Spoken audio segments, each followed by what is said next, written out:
Alright, today's video is dedicated to John Mayer's use of fuzz pedals. We are going to be going through a complete timeline of all the different pedals that he has used for fuzz tones, starting off in the early 2000s all the way to present day, with a bunch of different tone examples as well to go along with these different eras and different pedals that John is using. So let's dive right on into John Mayer's fuzz pedal history.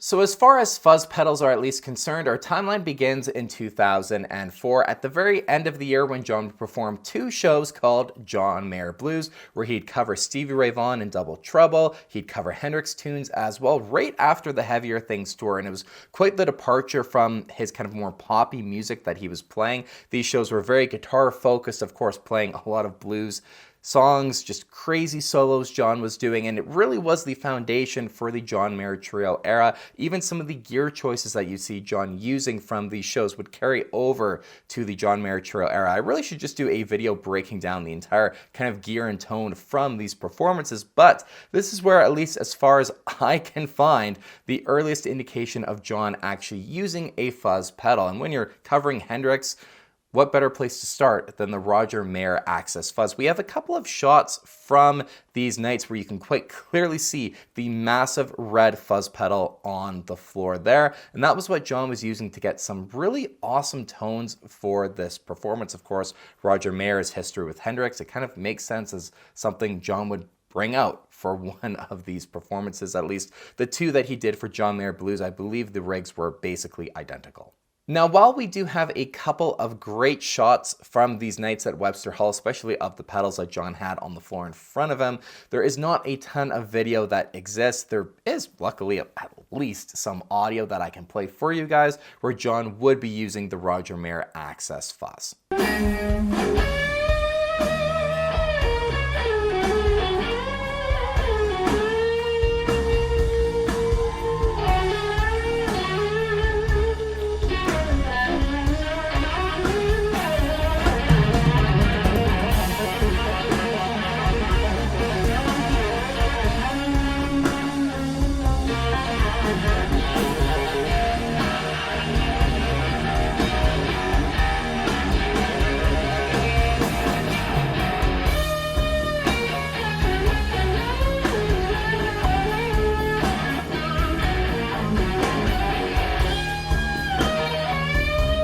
So with us starting to see John use fuzz with the Hendrix kind of covers and things like that with the John Mayer Blues shows, this transitions us nicely to the John Mayer Trio era. And at the very start of the John Mayer Trio era, at least, John seemed to really be experimenting with the gear that he had before settling on the kind of John Mayer Trio rig that we all know it to be. And these photos are from the third show of the John Mayer Trio tour, courtesy of Joshua Bryant. So massive shout out to him, who was at this show all the way back on September 8th of 2005. And the board that you can see here isn't, that typical trio board, but there are a couple of pedals that I want to talk about. The very first one being the Fox Tone Machine on the floor there in the blue kind of suede enclosure there. It's very hard to tell if this is an original or a reissue. The reissue did release in 2005, so the timing of it kind of would lead to it maybe being that reissue that John was using, but it's, from what I can tell, at least impossible to actually note whether or not it's a reissue or not.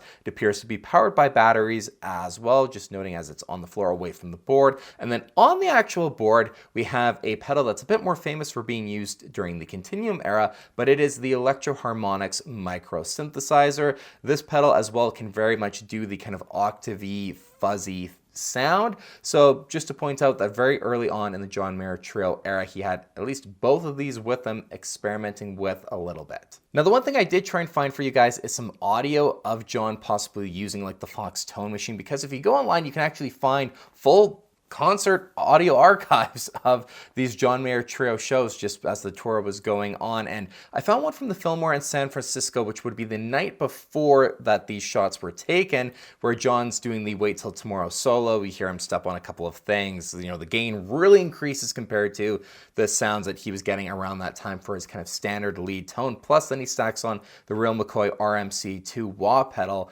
And that to me kind of sounds like it could be like the Fox Tone Machine stacked with the wand, maybe like the Tube Screamer as well, like the TS-808 Keeley modded. So just one example the night before that I wanted to share with you guys that I think could be just a shot of John, at least maybe using like the Fox Tone Machine.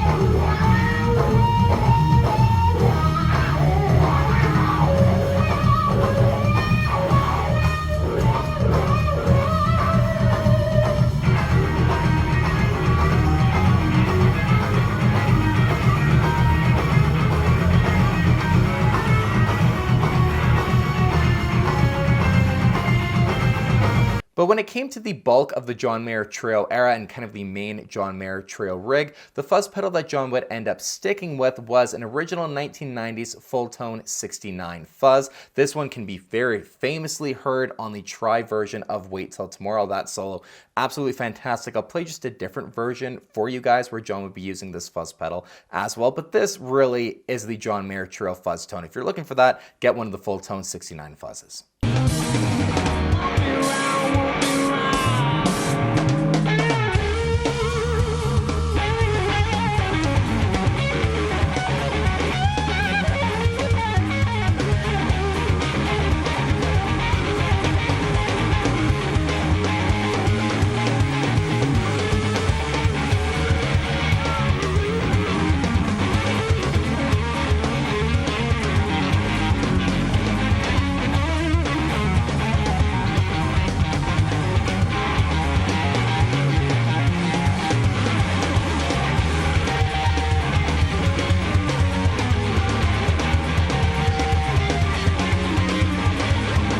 And the full-tone 69 fuzz was also used in part of the performance of Palestine, Texas in 2006, which is just full of great John Mayer tones as well. It was utilized for the outro solo and a rare, very rare performance of John actually using the bridge pickup with the black one. So it just makes for a pretty interesting tone as well in this performance. So I'll play a little bit for you guys as well.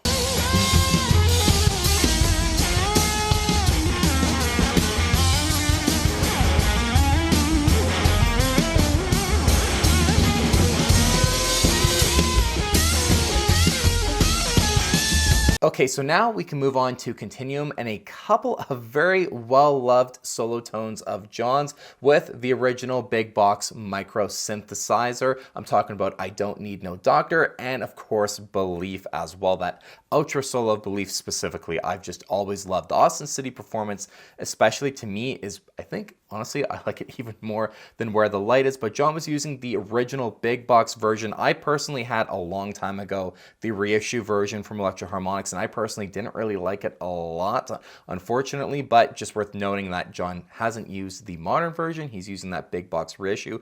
That stacked with the drive pedals is what's giving you that I Don't Need No Doctor, really just spitty, beautiful kind of octavey tone, and on Belief as well, as you guys are about to hear, one of my favorite John Mayer solo tones ever.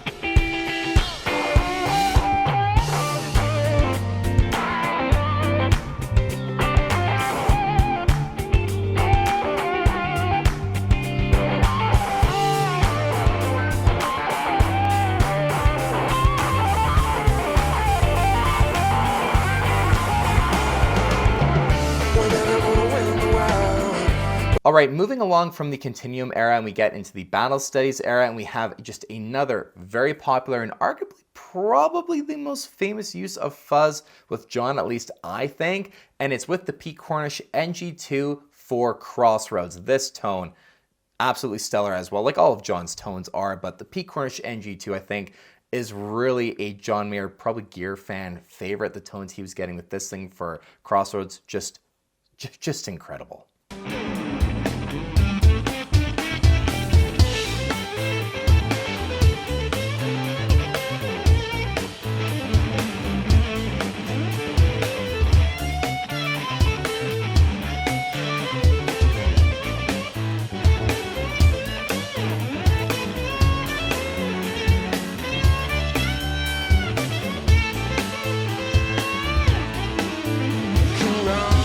And with the Pete Cornish NG2 as well, I wanted to bring up a really cool cover that John Mayer did of Justin Timberlake's Love Stoned, I Think She Knows interlude. He uploaded it to his YouTube channel. He was using a Collings i35 with a Roland Space Echo, the NG2, and then all through a 64 vibroverb, and he was looping it with a boomerang pedal. Kindly, John actually let us know what he was using in the description of the video, but it's just super cool, a really unique tone that John was getting with this fuzz, and I just wanted to highlight some of it in this video.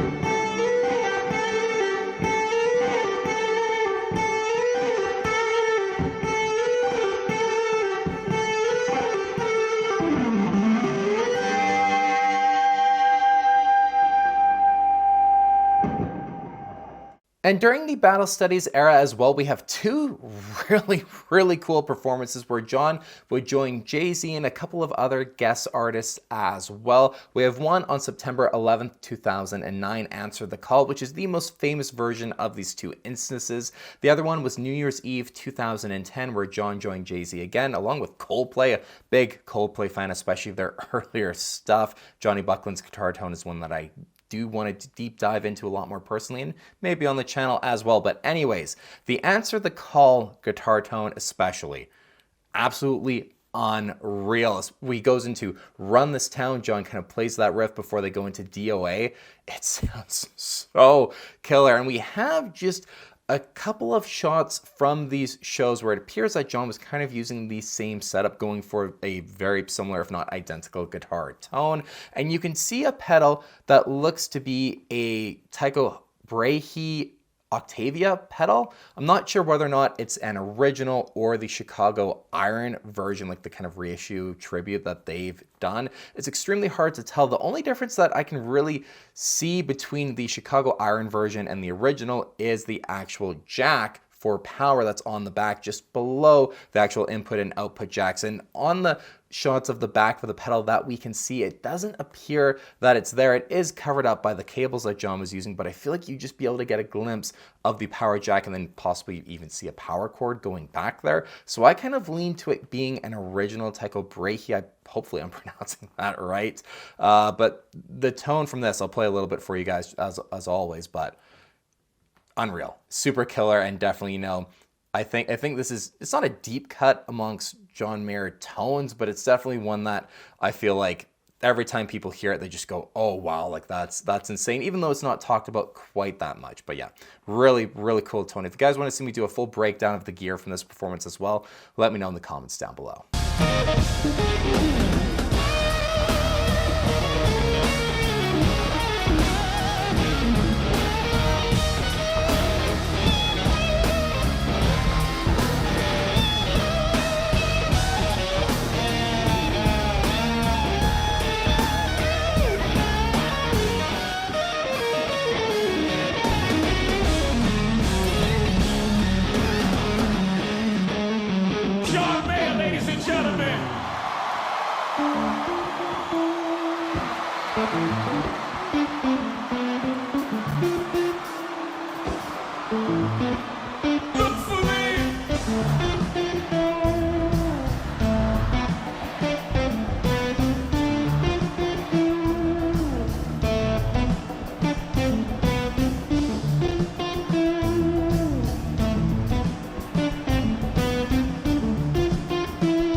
When it comes to the Born and Raised in Paradise Valley era, John would again change up the fuzz pedal that he was using. This time for this era, it was a full tone OF1 Octafuzz, an original version from the 90s. Now, one thing I do want to make note of here is that you might be thinking, okay, it's that same blue angled big metal enclosure.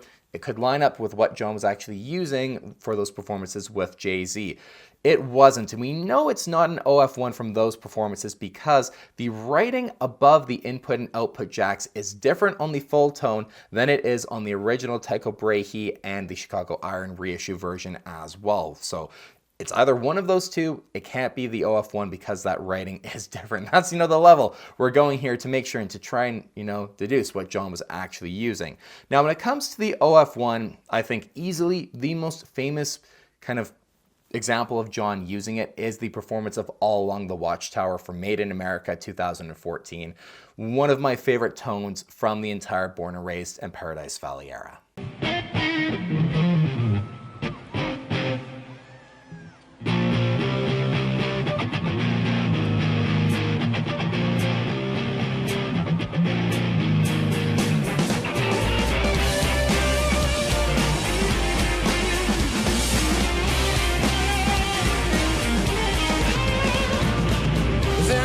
Some kind of way out of here. Send the joker to the deep. Okay, now we are getting to 2017 and the Search for Everything World Tour, and we'd see the return of the Pete Cornish NG2. Crossroads was performed pretty frequently during the Search for Everything World Tour with the trio setlist for the night, but a brief return of the Pete Cornish NG2.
And then in 2019, Fuzz is brought to the forefront of the John Mayer gear and tone discussion with, I guess I just feel like. I remember back in 2019 with a bunch of my friends in the John Mayer gear community, we were trying desperately to figure out what John was actually using because nothing on the board made sense in order to get that actual sound that he was getting for that tone live. Nothing that he had on the pedal board made any sense at all, but it ended up being the kind of original Super Fuzz circuit and the Shinai Companion psychedelic amplifier machine. He had two of those in the rack that he would recall with a little Keeley True bypass looper, and then he'd have that Super Fuzz circuit giving him one of my favorite Mayer tones of all time. The Milwaukee version specifically during the 2019 World Tour is just absolutely unreal. It's a performance I listen to over and over again.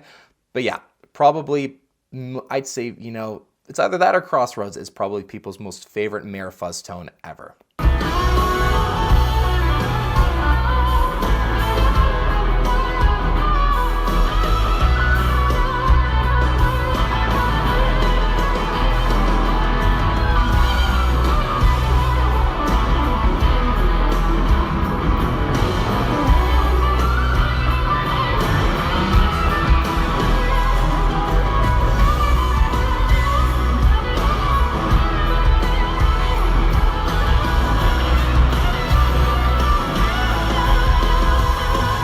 And just to be thorough in this video, I want to play for you guys just a little bit of the solo as well when John was using the Epone Casino a bit earlier on in the 2019 World Tour, where he was going for a little bit more of a true to the recorded solo tone, of course, with the companion psychedelic amplifier machine fuzz also.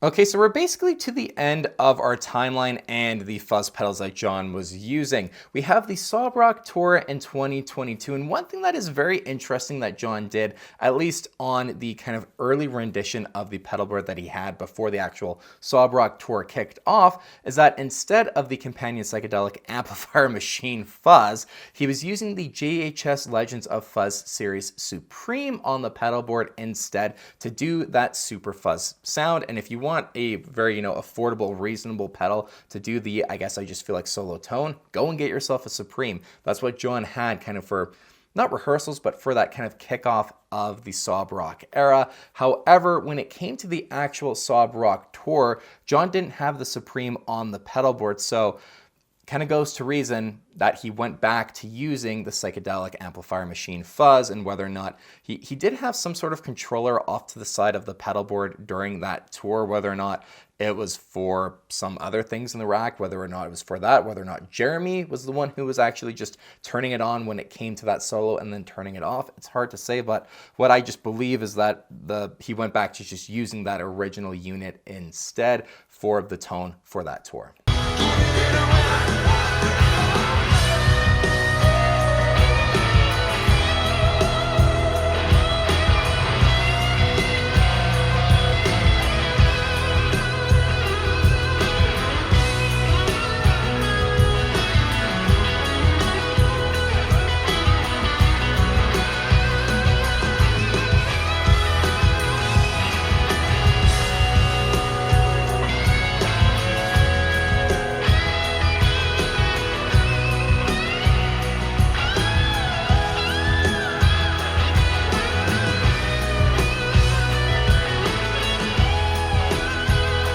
And just as a bonus entry to the video, I have a shot of John holding up an original 1990s vintage Way Huge Foot Pig Fuzz, and the caption was, "The 90s are now vintage." John, of course, has a ton of pedals that he has access to, but I always thought kind of, the love that he shared for Way Huge was really cool. And when John had posted that photo of the big collection of Way Huge pedals that he had, this was right when I was really experimenting with different pedals and stuff. So it was, kind of a cool shot that I saw and was like, wow, okay, John's collecting this brand of pedals. I really want to, and I discovered Way Huge from that post. So it was really cool and something I'll always remember. So I just wanted to show a little love to one of my favorite pedal brands out there, and just a cool shot of John actually being like, hey, look at this one. Who knows if he's used it in the studio or not, but just a cool shot that I wanted to share. And that's going to conclude the history and John's kind of use and examples of fuzz pedals. When you think of John Mayer's guitar tone, fuzz is definitely not going to be the first thing that you think of. And in this video, it shows just how he doesn't use it a lot, right? But when he does, he creates some very amazing sounds. And generally for John Mayer fans, John Mayer gear fans, the tones that John does get when he does use a fuzz pedal really become fan favorites. You think of Where the Light Is, the use of the Electro-Harmonix microsynth for that Belief solo, Crossroads. I guess I just feel like John doesn't go overkill with fuzz at all, but when he does utilize it here and there, he creates just some really amazing tones, and they're always ones that become very popular and very sought after as well. So I thought this would be a cool video, just kind of in one highlighting John Mayer's fuzz pedal use. I hope you guys enjoyed this video. I've done ones around like John Mayer's overdrive pedal use, for example. I did one around delay a long time ago, and maybe it's time to update that. So if you guys would like to see an updated version of John Mayer's full delay use, all the pedals, the timeline, things like that, let me know in the comments down below. But yeah, hope you guys enjoyed this video and the fuzz use. As always, if you have any questions or things like that, leave it in the comments down below. And let me know what your favorite John Mayer fuzz tone is ever. And if you have a link to a unique performance or something like that, it'd be cool just to see it shared down in those comments. But until the next time, you guys, thanks again so much for watching. Take care. I'll see you on the next one. Anyway, go ahead and click the subscribe button if you like what you see.